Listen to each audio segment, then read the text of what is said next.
મિત્રો હવે આપણે જોઈશું કે પિટ્યુટરી જે ગ્રંથિ છે તેને હાઇપોથેલેમસ ગ્રંથિ જોડે શું સંબંધ છે। તો આપણે સૌપ્રથમ જોયું કે જે પિટ્યુટરી ગ્રંથિ છે તે હાઇપોથેલેમસના તદ્દન નીચેના ભાગમાં આવેલી છે।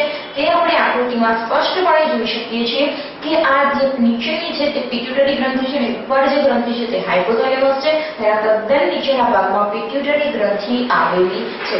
આ ઉપરાંત આપણે એ પણ જોયું હતું કે પિટ્યુટરી ગ્રંથિ હાઇપોથેલેમસ અને પિટ્યુટરી ગ્રંથિ એકબીજા જોડે આ હાઇપોફિસિયલ નિવાહિકા દ્વારા જોડાયેલી છે। તે પણ આપણે જોઈ શકીએ છીએ કે હાઇપોફિસિયલ જે નિવાહિકા છે તેના દ્વારા હાઇપોથેલેમસ અને પિટ્યુટરી ગ્રંથિ બંને જોડાયેલા છે। આ ઉપરાંત આપણે એ પણ જોયું હતું કે હાઇપોફિસિયલ નિવાહિકા દ્વારા પિટ્યુટરી ગ્રંથિનો અગ્રભાગ જોડાયેલો છે।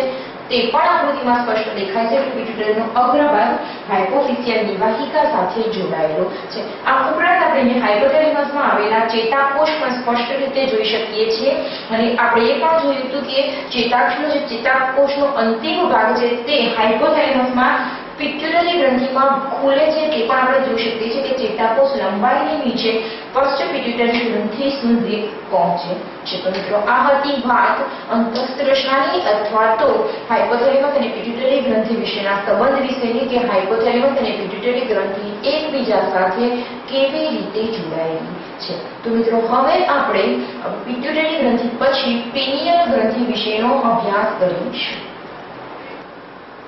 મિત્રો હવે આપણે પિનિયલ ગ્રંથિ વિશે અભ્યાસ કરીશું।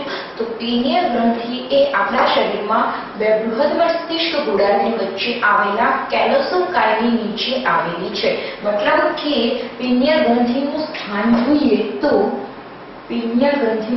જોઈએ તો તે આપણા મગજમાં આપણા શરીરમાં અથવા તો આપણા મગજમાં બે બૃહદ મસ્તિષ્ક ગોળાર્ધની વચ્ચે આવેલા કેલોસમ કાયની નીચે છે। કેલોસમ કાયની નીચે।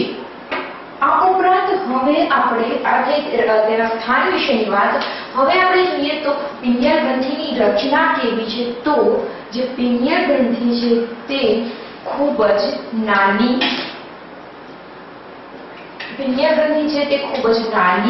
શંકુ આકારની રાતાશ પડતા પીળા રંગની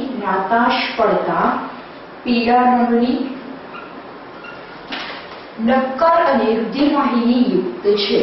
નક્કર અને રુધિરવાહિની યુક્ત। હવે આપણે જોઈશું કે જે પિનિયલ ગ્રંથિ છે તે આપણા શરીરમાં મેલેટોનિન નામના અંતઃસ્ત્રાવોનો સ્ત્રાવ કરે છે। તો હવે આપણે જોઈશું કે મેલેટોનિન જે અંતઃસ્ત્રાવ છે તે આપણા શરીરમાં કયું કાર્ય કરે છે।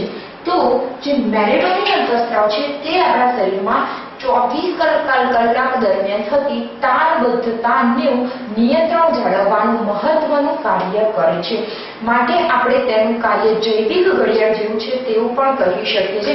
માટે શોર્ટમાં આપણે કેવું હતું કહી શકીએ કે મેલેટોનિન અંતઃસ્ત્રાવનું કાર્ય આપણા શરીરમાં જૈવિક ઘડિયાળ જેવું છે। કારણ કે તે આપણા શરીરમાં 24 કલાક દરમિયાન થતી તાણબદ્ધતાનું નિયંત્રણ કરવાનું મહત્વનું કાર્ય કરે છે।